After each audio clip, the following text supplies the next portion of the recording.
نبی پاک صلی اللہ علیہ وسلم کی حدیث ہے مسلم میں طبرانی میں، حضور نے فرمایا آؤ میں تمہیں پچھلے زمانے کے ایک ایماندار نوخیز ولی اللہ کی بات سناؤں۔ پچھلے زمانے حضور نے فرمایا پچھلے زمانے میں ایک بادشاہ جادو کے زور پہ حکومت کرتا تھا۔ جب وہ ایک جادوگر اس نے رکھا ہوا تھا تو جادوگر اس کو جادو بتاتا، وہ جادو کے زور پر حکومت کرتا۔ جادوگر بوڑھا ہو گیا تو کہنے لگا بادشاہ کوئی نوجوان میرے پاس بھیج دے، اب میں بوڑھا ہو گیا ہوں، میرا پتہ کوئی نہیں کب مر جاؤں۔ ایک نوجوان کی ڈیوٹی لگائی، بڑا زیرک سمجھدار، اپنے رعایا میں سے چن کے جو ذہین فطرت مزاج بچہ تھا وہ اس نے لگایا۔ اللہ کے محبوب علیہ الصلوۃ والسلام فرماتے ہیں بچہ جادو سیکھنے لگا، وقت گزرنے لگا۔ بچہ جب جادو سیکھنے جاتا تو رستے میں ایک راہب بھی تھا جو انجیل جانتا تھا، وہ اللہ اللہ سکھاتا، لوگوں کو حضرت عیسیٰ علیہ السلام کی تعلیمات سے آگاہ کرتا۔ اس نے دیکھا کہ یہاں بھی لوگ اکٹھے ہیں تو وہ بچہ اس راہب کے پاس بھی اٹھنے بیٹھنے لگا۔ اب جب اس کے ساتھ اس کی گفتگو بڑھنے لگی تو اس کو باتوں میں لذت آنے لگی۔ اس نے راہب نے پوچھا کہ تو کون ہے اور کس طرح سے آیا ہے، کیا تیرا معاملہ ہے؟ اس نے کہا جی میں جادو سیکھنے جاتا ہوں، آپ کی باتیں مجھے بڑی اچھی لگتی ہیں۔ اس نے کہا دین سیکھ، جادو سیکھنے والے کافر ہو جاتے ہیں، قرآن و حدیث سیکھنے والوں کو اللہ کامل ایمان عطا فرماتا ہے۔ فرمایا یہ سیکھ۔ بچہ بیٹھنے لگا، اس کے پاس آنے لگا، باتیں دل میں گھر کرنے لگی۔ ایک وقت آیا کہ مسلمان ہو گیا، اور مسلمان کیسے ہوا؟ بچہ کہتا ہے میں تجربہ کر کے ہوا۔ اب میں تھوڑا سا وقت جادوگر کے پاس بھی جاتا اور باقی سارا وقت وہاں بیٹھتا۔ میں ایک دن جا رہا تھا تو رستے میں اژدہا تھا، بہت بڑا سانپ تھا، رستہ روک کے کھڑا تھا۔ یہ حضور نے بیان کی حدیث، نبی پاک صلی اللہ علیہ وسلم فرماتے ہیں بچہ کہتا ہے کہ رستے کے اندر سانپ ہے، رستے بند ہے، لوگ چھتوں درختوں پہ چڑھے ہیں، راش ہے۔ کہتے چھوٹا سا روڑا میں نے اٹھایا تو میں نے کہا اللہ اگر جادوگر سچا ہے تو اسے مار دے۔ چھوٹا سا روڑا میں نے پھینکا، اژدہا کوئی نہ مرا۔ پھر چھوٹا روڑا اٹھایا، میں نے کہا اللہ اگر وہ عالم سچا ہے تو اسے مار دے۔ اب جب میں نے روڑا مارا تو اژدہا مر گیا۔ میرے اندر سے گواہی آئی نہیں دین کی باتیں سچی ہیں، نہیں قرآن کی باتیں اسلام سمجھانے کے لیے عرض کر رہا ہوں، اگرچہ اس دور میں انجیل تھی، اللہ رسول کی باتیں اچھی ہیں۔ کہتے میں مسلمان ہو گیا، اب میں نے راہب کے پاس ہی رہنا شروع کر دیا، جادوگر کے پاس چھوڑ دیا اس بچے نے آنا۔ بادشاہ پوچھتا کہاں زیادہ وقت گزارتے ہو تو وہ بات گول کر دیتا۔ وقت تیزی سے بڑھنے لگا، اللہ نے اس نوجوان میں طاقت پیدا کر دی۔ اب وہ اس کے اندر نا اللہ نے توانائی روحانیت پیدا کر دی، ابھی جوان ہے، 14-15 سال عمر ہے۔ اللہ نے اب جو بیمار بھی آتا وہ دعا کرتا تو اللہ صحت عطا کر دیتا، جو بھی آتا۔ بادشاہ کا ایک درباری تھا، بادشاہ کو پنکھا جلتا تھا، وہ اندھا ہو گیا، کوئی ایسی تکلیف آئی کہ نابینا ہو گیا، بڑے علاج کرائے شفا نہیں ہوئی۔ کسی نے اس بچے کا پتہ بتایا کانوں میں، اس کے پاس گیا تو بچہ کہنے لگا شفا تو ہو جائے گی پر کلمہ پڑھنا پڑے گا، مسلمان ہونا پڑے گا، جس پیغمبر کا میں غلام ہوں تجھے بھی بننا پڑے گا، دین پہ عمل کرنا پڑے گا، اللہ شفا دیتا ہے۔ اس نے کہا تو مجھے کلمہ پڑھا، مجھے شفا دے، میں تیار ہوں۔ اس نے کہا شفا تو اللہ دیتا ہے۔ اس نے اللہ تبارک و تعالیٰ کا ذکر کر کے دعا مانگی، یہ مسلم شریف میں حدیث ہے، طبرانی میں موجود ہے۔ اللہ نے اسے شفا دی، اس نے کلمہ پڑھنا شروع کر دیا۔ یہاں ایک نقطہ لکھا ہے ہمارے علماء نے، کہتے ہیں جب اللہ ولایت عطا کرتا ہے نا تو یہ سفید بالوں والے کا حصہ نہیں ہوتی۔ اگر جوانی میں کوئی آدمی توبہ کر کے تصوف کے راستے پہ چلتا ہے تو سب سے زیادہ ولایت اللہ اسے عطا فرماتا ہے، سب سے زیادہ ولایت اس کے پاس ہوتی ہے۔ ابھی اس کے بال کالے ہیں، چڑھتی جوانی ہے، دعا کی تو اللہ نے، اور حدیث پاک میں موجود ہے کوڑے آتے تو شفا یاب ہو جاتے، اندھے آتے تو شفا یاب، برس والے آتے تو اللہ سے دے۔ جوان ہے، بادشاہ کے پاس وہ واپس گیا، وہ جو آدمی جس کی آنکھیں ٹھیک ہوئی تھی۔ بادشاہ نے پوچھا کہ کیسے شفا ملی؟ تو کہنے لگا میرے رب نے شفا دی ہے۔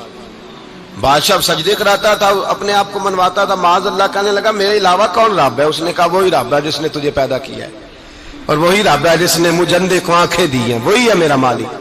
کہا اچھا تو مجھے نہیں مانتا؟ کہا نہیں میں اپنے رب کو مانتا ہوں۔ بادشاہ نے اسے سزا دی، ستایا، اس نے بچے کا پتہ بتایا، پھر بچے کو بلا کے ستایا تو اس راہب کا پتہ بتایا، راہب بھی قتل ہو گیا، نابینا بھی قتل ہو گیا۔ بادشاہ نے کہا سپاہیوں سے اس بچے کو لے جاؤ اور پہاڑ کی چوٹی پہ جا کے نیچے پھینکو تاکہ مر جائے. بچہ پہاڑ کی چوٹی پہ گیا تو ہاتھ اٹھا کے کہنے لگا یا اللہ میرے لیے نہیں اپنے لیے، میرے لیے نہیں اپنے لیے انہیں اپنی قدرت کے جلوے دکھا. میرے لیے نہیں، اللہ کے بندے اپنی جان بچانے کی دعائیں نہیں مانگتے، اپنے لیے انہیں اپنی قدرت کے جلوے دکھا. یہ دعا مانگی، جتنے لوگ ساتھ آئے تھے وہ سارے زمین پہ گرے اور سب مر گئے، پہاڑ سے گر کے مر گئے. بچہ واپس سیدھا بادشاہ کے پاس کہنے لگا لو بھائی میرے رب نے مجھے بچا لیا ہے. جوان کا ایمان دیکھو، میرے رب نے مجھے، بولو میرے اللہ نے مجھے ایمان کی گواہی دے رہا ہے، میں بچ گیا ہوں، تو جھوٹا ہے میرا رب سچا ہے. اس نے کہا لے جاؤ اس کو دریا میں، کشتی میں بٹھاؤ، بیچ دریا کے جا کے دھکا دے دو. بیٹھے کشتی میں، دریا کے بیچ گئے، اور جب جا کے وہاں اس کو دھکا دینے لگے تو اس نے کہا اللہ میرے لیے نہیں اپنے لیے انہیں اپنی قدرت کے جلوے دکھا. بس ایک طوفان سا آیا، جتنے سپاہی ساتھ آئے تھے ڈوب کے مر گئے. وہ بچہ اٹھا اور سیدھا پھر بادشاہ کے پاس، اسی کے پاس کہنے لگا لو بھائی میرے رب نے مجھے بچا لیا ہے، تیرے پاس آیا ہوں. وہ کہنے لگا تو کیا مصیبت میرے گلے پڑ گئی ہے، کیسے جان چھوٹے گی؟ تو بچہ کہنے لگا اگر تو مجھے باندھے درخت کے ساتھ اور سارے ملک کو بلائے، لوگوں کو اکٹھا کرے، پھر تو مجھے تیر مارنا، میں تجھے بتاؤں گا کیسے مارنا ہے، میں مر جاؤں گا. اللہ کا بندہ نوجوان ایمان دیکھو، مرنے کے طریقے بتا رہا ہے، میں تجھے بتاؤں گا میں کیسے مروں گا. یہ بات کہی، بادشاہ نے سارا مجمع جمع کیا، ملک سارا باہر آ گیا، درخت کے ساتھ باندھ دیا.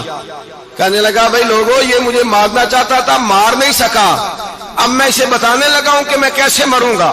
اسے کہو جب تیر مارے تو ساتھ میرے رب کا نام بھی لے، میں اپنے رب کے نام پہ جان دوں گا، ایمان کی پختگی میں اللہ کے نام پر جان دوں گا. اسے کہو رب کے نام پہ مارے، مر جاؤں گا.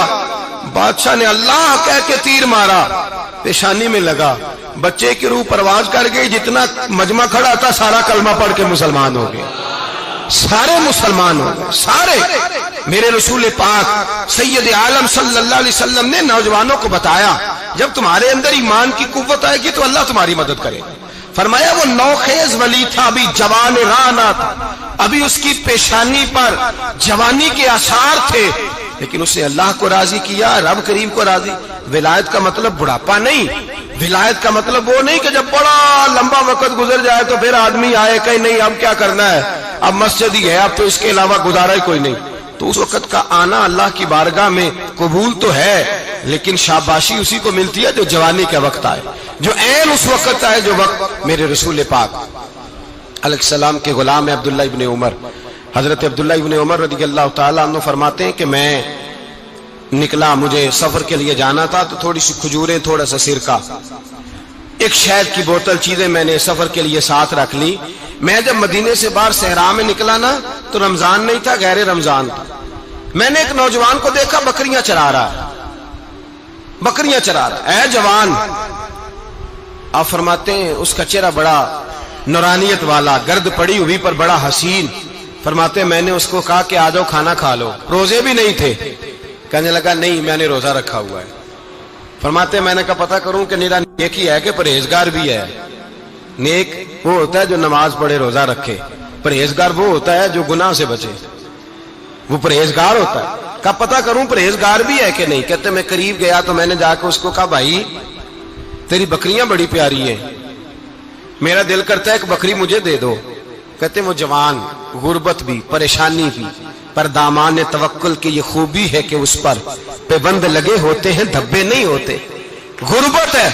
کہا جناب ایک بکری دے دو. آنے لگا جناب بکریاں میری نہیں، بکریوں کا مالک کوئی اور ہے. کہتے میں نے آزمانے کے لیے کہا کہ بکریوں کے مالک کو کہنا ایک بکری بھیڑیا لے گیا ہے، کہہ دینا بھیڑیا لے گیا ہے.